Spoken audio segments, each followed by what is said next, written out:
তোমরা সবাই কেমন আছো? আশা করি ভালো আছো, সুস্থ আছো। তোমাদের ভালোবাসায় আমিও খুব ভালো আছি। তো সবাইকে জানাই হ্যাপি হ্যাপি হ্যাপি দীপাবলি। তোমরা সবাই কেমন কাটাচ্ছ আজকে দিনটা প্লিজ কমেন্ট বক্সে জানিও। আমার তো মোটামুটি কাটছে, খুব যে একটা ভালো কাটছে তা বলবো না, তাও সব কিছু পাশে থাকো তাহলে আমার ভালোই কাটবে। তো দেখতে পাচ্ছ আমি রেডি হয়ে গেছি। কেউ নেই যে আমার ফুল লুকটা তোমাদেরকে দেখাতে পারবো। ও দেখো আমি একদম রেডি। আজকে এই শাড়িটা পরেছি। গেছিলাম একটা জায়গায়, মানে আমার বাড়ি গেছিলাম, শ্বশুর বাড়িতে। ওখানে আমার শ্বশুরমশাইয়ের শ্রাদ্ধ অনুষ্ঠান ছিল। তো ওখান থেকে শেষ করে এসে আবার রেডি হয়েছি তাড়াহুড়োর মধ্যে, জানি না কেমন হয়েছে। তো দেখো ফুল লুকটা শেয়ার করতে পারছি না, যদি তোমার দাদার ভাই আসে তাহলে ফুল লুকটা অবশ্যই শেয়ার করব। তো তোমরা ভিডিওটি দেখতে থাকো। আর এখন চলো বাইরে বাচ্চারা কি করছে দেখা যাক। দেখো বন্ধুরা, সব জায়গায় প্রদীপ এরকম দেওয়া হয়েছে। আমাদের টুনি বাল্ব সাজানো হয়নি, কারণ টুনি বাল্ব সাজানোর মতো তেমন কেউ নেই এখানে যে টুনি বাল্ব সাজিয়ে দেবে। আর সত্যি কথা বলতে বাড়ির সকলের মন মানসিকতাও ভালো নেই যে অত ধুমধাম করে এই অনুষ্ঠানটা পালন করবে। তাও একদম না করলে তো নয়, সেই জন্যই দীপাবলিটির অনুষ্ঠানে সকলে ছোটোখাটো একটু সেলিব্রেশন করছি। তো চলো তোমাদের সঙ্গে ওটা শেয়ার করি। বললাম তোমাদেরকে টুনি বাল্ব দিয়ে সাজানো হয়নি, প্রদীপ জ্বালানো হয়েছে। তো প্রদীপ জ্বালাই টুনি বাল্ব জ্বালাই ওতে কোনো বড় ফ্যাক্ট নয়, বাট সেলিব্রেশনটা মন থেকে হলেই হলো। আর যখন ওরকম ভালো সময় আসবে অবশ্যই ভালো করে ধুমধাম করে শেয়ার করব। তোমরা প্লিজ ভিডিওটি দেখতে থাকো।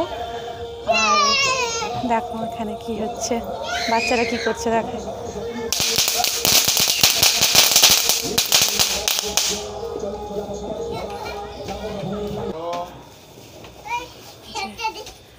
কি বোম বলে ওগুলো আছে, দেখতে থাকো তোমরা। অবশ্যই তোমাদের সঙ্গে কিছু শেয়ার করার চেষ্টা করব, কারণ সকাল থেকে আমি ভিডিও দিতে পারিনি। চেষ্টা করেছিলাম ভিডিও করার, কিন্তু পারিনি। বললো আমি তোমাদের কোথায় গেছিলাম না গেছিলাম। তো চলো ভিডিওটি কন্টিনিউ করা যাক। বলো আই কি গো, বল আরে কিছু বল। তোমরা ভালো আছো সবাই? ভালো আছো সবাই? হ্যাপি দিওয়ালি। সাবধানে বোম ফাটাবে, তাহলে বোম পড়বে, দুষ্টুমি করবে না, দুষ্টুমি করবে না। দেখো জানালায় প্রদীপগুলো কত সুন্দরভাবে জ্বলছে, দেখেছো? ফোকাস আসছে না কেন বুঝতে পারছি না। এই যে দেখো, কালী পুজোর দিন এলে মনে হয় গোটা মানে পুরো ঘরের লাইট আলো সব বন্ধ করে একদম প্রদীপের আলো মোমবাতির আলোয় ঘরটাকে নতুনভাবে সাজিয়ে তুলতে, তাই না? তোমরা কে কেমনভাবে দীপাবলি কাটাচ্ছ প্লিজ কমেন্ট করে জানিও।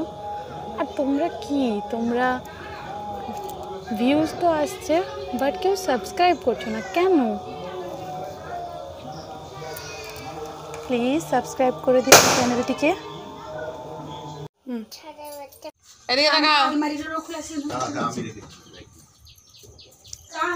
হ্যালো, চলে এসেছি আবার তোমাদের সঙ্গে আড্ডা মারতে। এখন বাজে প্রায় 12টা নাগাদ, আর আমি করছি রান্না। কি রান্না করছি না করছি ওটাই তোমাদের সঙ্গে শেয়ার করতে এসেছি। তো চলো দেখতে থাকো।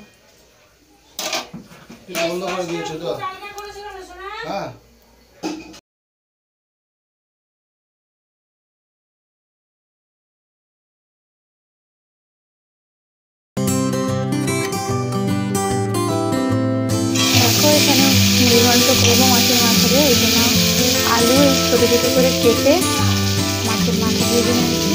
তারপর আলু এই ছোটো ছোটো করে কেটে বসিয়ে দিয়েছি ভাজতে দুটো ভাজা হয়ে গেলে তারপর নামিয়ে মশলা করছি। তো চলো আলুটা ভেজে নিই, দেন তোমাদেরকে বলছি। আদা রসুনের পেস্ট, পেঁয়াজ কুচি, আর এইখানে আদা রসুন বাটা আছে অল্প, এটা আগের দিনের থেকে গেছিলো, এটা আজকে বাটা হয়েছে।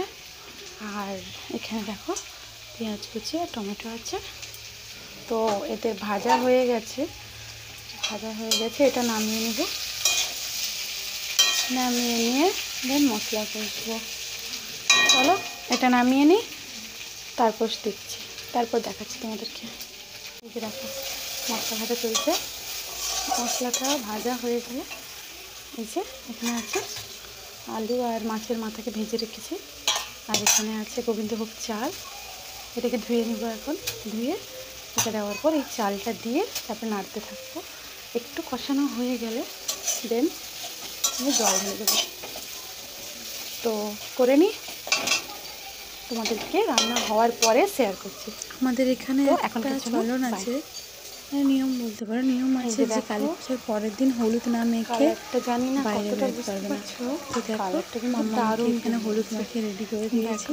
আর মাম্মা আমাদের সঙ্গে ব্লগিং করছে কেমন লাগে। জল, আর মাম্মাকে আমি স্নান করাবো, এর জন্য দুধারে দুটো বসিয়ে দিই।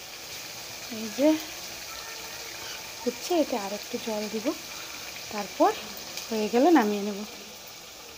এই যে দেখো আমার মাম্মা রেডি। মাম্মা মুখটা উপরের দিকে তোলো। আমি রেডি। তাহলে আমি এখন মেলা যাব। তো বলবে না। আচ্ছা বলো। ভালো আছে। এটা মর্নিং নয়, ইভিনিং। বলো গুড মর্নিং। আবার মর্নিং। আমি খুব ভালো আছি। ভালো করে দাঁড়াও, ওরকম কি দাঁড়াও। ভালো আছো? আমিও খুব ভালো আছি। তো করতে পেরে